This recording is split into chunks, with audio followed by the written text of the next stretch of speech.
Apakah benar Ahmad bin Isa dikubur di Yaman? Tidak benar itu. Tidak benar. Tidak benar.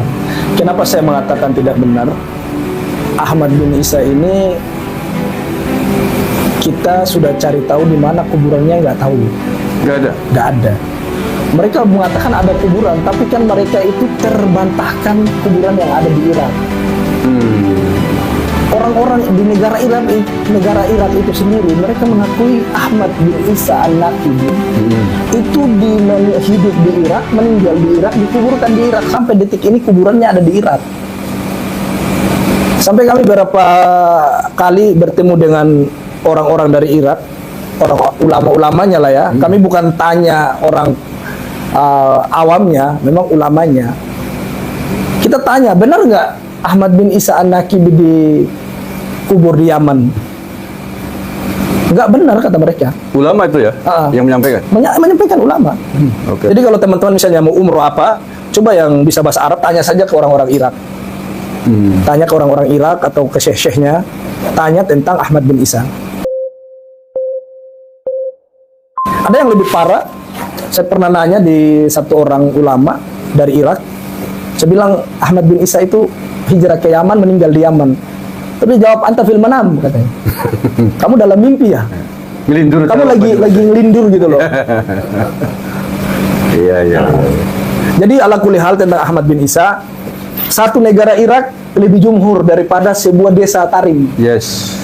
Karena asalnya yang di sana. Semua satu negara meyakini Ahmad bin Isa meninggal di sana, dikuburkan di Irak. Jadi kalau hanya satu desa yang meyakini bahwasanya hanya Tarim tok yang meyakini bahwasanya Ahmad bin Isa dikubur di Yaman, bagaimana dengan satu negara yang meyakini dia dikubur di Irak? Mana yang lebih menang? Ya, negara atau satu desa? Negara asalnya tentulah. Tetap negara. Sebagaimana misalkan kita meyakini makam Pangeran Diponegoro di Indonesia, tiba-tiba diklaim di Yaman, di sana. Iya. Kan tentu yang lebih satu Indonesia pasti nggak setuju. Ya, Indonesia yang karena lebih memang dia hidup di sini, meninggal di sini. Oke, paham. Kan gitu loh. Itu permisalan biar dipahami oleh teman-teman semuanya. Oke, kemudian ini Bang Nasab, Ahmad bin Isa kan gelarnya An-Naqib di Irak ya. Sementara mereka menyebut Al-Muhajir. Pahlawi ini ya, menyebut Ahmad bin Isa Al-Muhajir. Sejak kapan itu mereka nyebut itu? Itu kan di abad ke-10 kalau nggak salah. Abad ke-10? Abad ke-10, 9 disebut, itu pun kan Ali As-Sakran. Ya, Ali As-Sakran Ba'alawi yang mengatakan Ahmad bin Isa Al-Muhajir. Padahal lakop ini adanya dari abad ke abad, tidak pernah ada lakop yang bernama Ahmad bin Isa Al-Muhajir. Seperti dalam kitab-kitab abad ke-5, ke-6 itu bukan Al-Muhajir. Kalau bukan An-Naqibi, Al-Abad, terus yang ketiga itu An-Nafat. Itu yang ada di dalam kitab Nasab tentang Ahmad bin Isa. Berarti yang menggelari Al-Muhajir ya mereka sendiri. Pahlawi sendiri ya?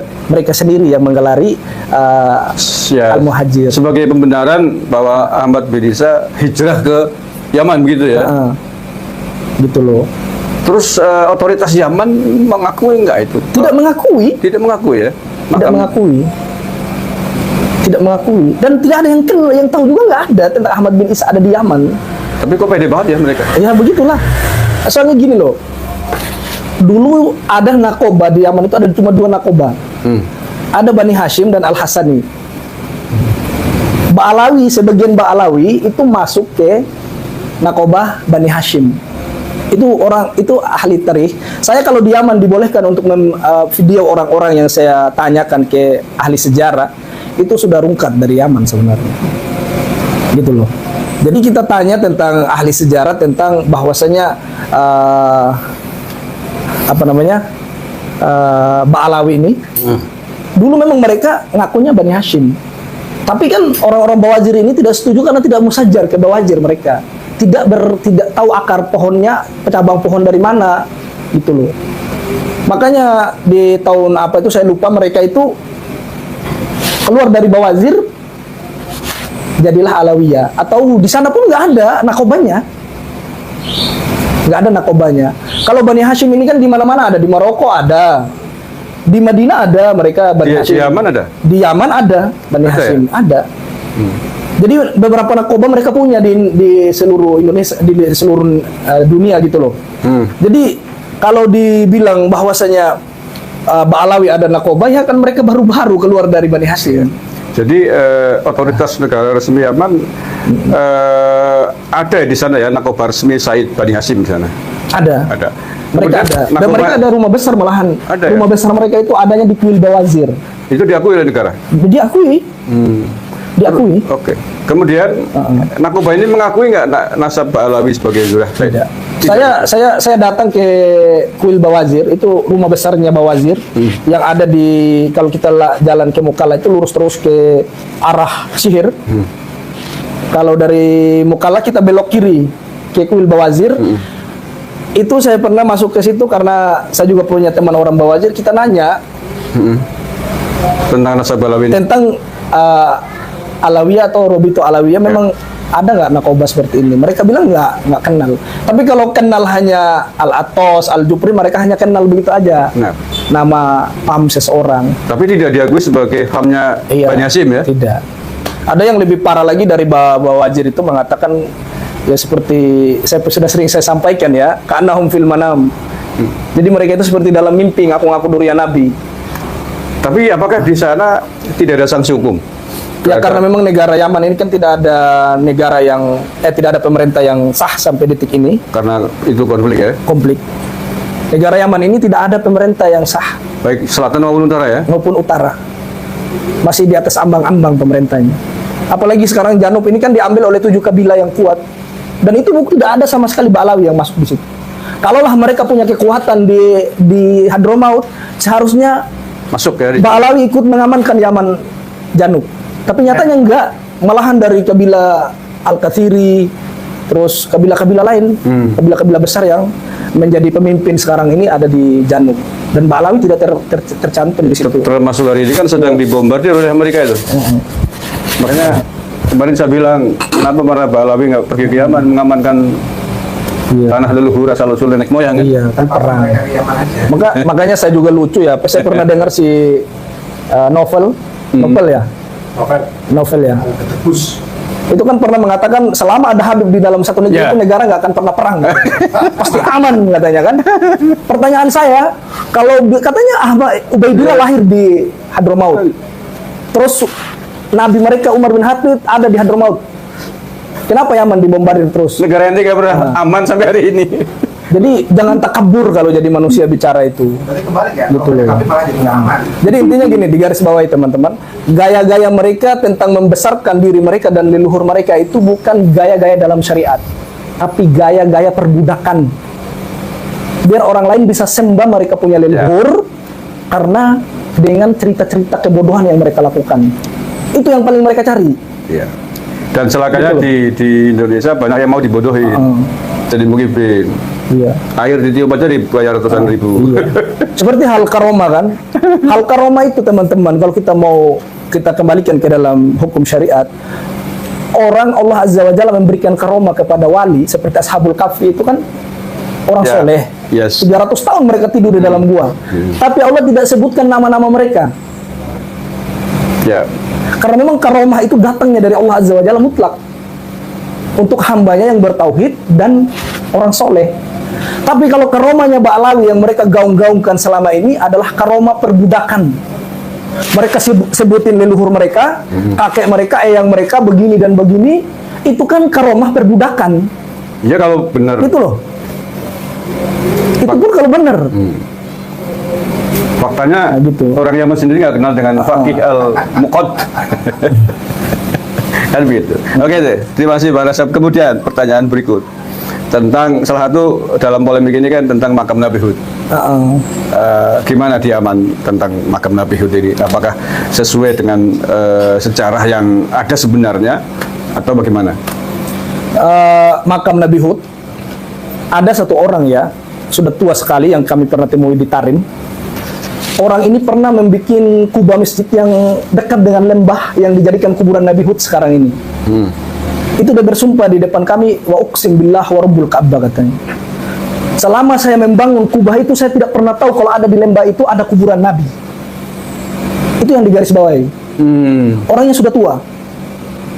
selama kami membangun masjid dan kubahnya masjid itu yang ada di bawah lembah ini yang dijadikan kuburan Uhud itu, kami tidak pernah tahu kalau ada kuburan Nabi di situ. Ternyata kuburan Nabi ini teman-teman bukan diyakini dengan ilmu sejarah, dengan ilmu penglihatan, dan juga dengan ilmu kitab Nasab. kitab nasab lah, Yap. sejarah lah. Jadi menetapkan kuburannya Nabi Hud itu dengan mimpinya yang bernama Abu Bakar bin Salim. Ini kuburannya beliau ini. Saya tunjukkan biar teman-teman melek ya. Oh. Ini saya datang di Tarim, saya tunjukkan ke teman-teman lab. Ini. Oke. Nanti dikirim ya. Boleh. Ini kuburannya mereka sangat pomena, yang sangat terkenal. Ini tidak ada sama sekali tertulis Syed atau Habib atau Al-Habib. Langsung Syekh Abu Bakar bin Salim. Karena di Yaman itu menulis suatu kuburan Syekh atau Al-Habib itu aib. Aib. Hatta Bawazir yang jelas nakobanya adalah Bani Hashim, keturunannya Abbas radhiyallahu anhu, mereka meninggal nggak dipanggil Syed kok. Kuburannya nggak ditulis Syed. Aib di sana mana ya? Cuma di Indonesia ini saya lucu. Kuburan asli palsunya semua Al-Habib. Al-Habib. Itu kenapa di sana dianggap aib? Karena kan memalukan. Mereka kan sejak kapan ngaku durian Nabi? Oke. Sejak kapan? Artinya kalau mereka pakai gelar Habib di sana, orang sana udah tahu semua gitu ya. Makanya Memalukan orang sendiri. Yaman, saya wawancarai orang Yaman itu, mereka itu bukan orang benar, itu mereka orang Syiah. Mereka itu keturunan Fatimiyah yang pernah dihancurkan oleh siapa dulu? Sabtu Qadir. Berkuasanya Utsmaniyah itu, setelah Utsmaniyah. Ya dinasti Fatimah itu. Dinasti Fatimah yang ngaku-ngaku durian Nabi itu. Terbawalah sampai di Yaman. Gitu loh.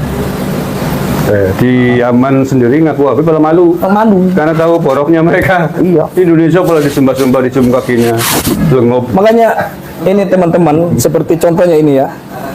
Contohnya di kuburan ini, di Jambal ini. Ini kan saya datangi di kuburan leluhur mereka. Ini semua kuburan, ini saya baca tulisan nggak ada Al-Habib atau Syed. Yang begini banyak kuburan. Dan yang lebih lucunya lagi, kalau nggak ada orang Indonesia dengan orang Malaysia atau negara-negara lain, sepi aja kuburannya.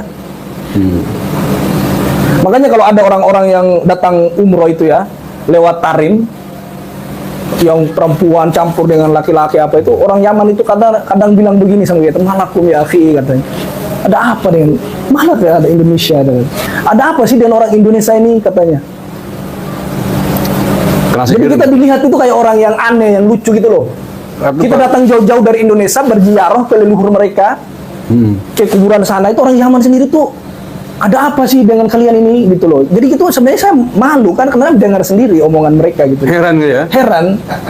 Kata mereka yang lebih utama itu kakek kalian, orang tua kalian, ibu kalian, nenek kalian ziarahi. Ngapain ke sini gitu loh. Apalagi makam-makam itu makam palsu kan? Iya. Yang tidak apalagi jelas. belum jelas apa mereka durian Nabi apa enggak. Itu kan, jadi saya garis bawahi di sini, teman-teman yang di Nusantara, cobalah terbuka otak-otak kalian, pikirannya itu apalagi percuma sekolah, jadi pelajar, punya kecerdasan. Orang-orang Nusantara tuh orang cerdas. Masa kita nggak gunakan kecerdasan malah datang ke sana di tempat orang?